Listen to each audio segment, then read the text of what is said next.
भूतिया हवेली का रहस्य कहानी एक छोटे से गांव की है, जहां एक हवेली थी जिसे सभी लोग भूतिया मानते थे।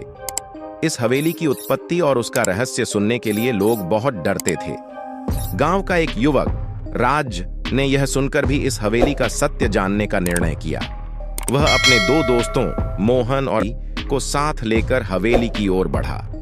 हवेली का दरवाजा खुलते ही उन्हें अजीब सी सुनसानी महसूस हुई।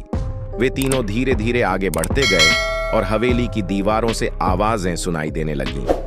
एक रूम में वे एक पुरानी किताब पाए जिसमें लिखा था कि इस हवेली की उत्पत्ति एक राजा के शासनकाल में हुई थी। राजा बहुत बड़ा आत्मविश्वासी था और उसने यह हवेली बनवाई थी ताकि वह अपने प्रजा के बीच अद्भुतता का प्रदर्शन कर सके। कहानी बताती थी कि एक दिन राजा ने अपने ही खुद के बंगले की सीढ़ियों पर गिरकर वहां ही अपनी मौत पा ली। उसकी आत्मा अब भी वही हवेली में घूम रही थी और यही कारण था कि लोग वहां जाने से डरते थे। राज, मोहन और रामू ने वहां खोज करते हुए राजा की आत्मा से मिलने का प्रयास किया।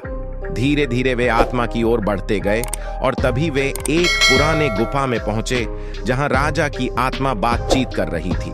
राजा ने बताया कि उसकी आत्मा शांति नहीं पा रही थी और वह लोगों को डरा रही थी ताकि कोई उसके साथ समय बिताने का प्रयास ना करे।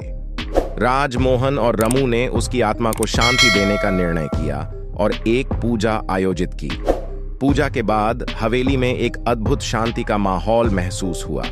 राजा की आत्मा भी आत्म शांति प्राप्त कर उठी और हवेली से निकल गई। लोगों ने इस घटना को देखकर उनकी भ्रांतियों को दूर किया और हवेली में फिर से जीवन लाने का निर्णय किया। इस कहानी से सीखने को मिलता है कि कभी-कभी हमारे डर और भ्रम वास्तविकता से कहीं ज्यादा होते हैं और उन्हें पार करने के लिए हमें साहस और विश्वास की आवश्यकता होती है।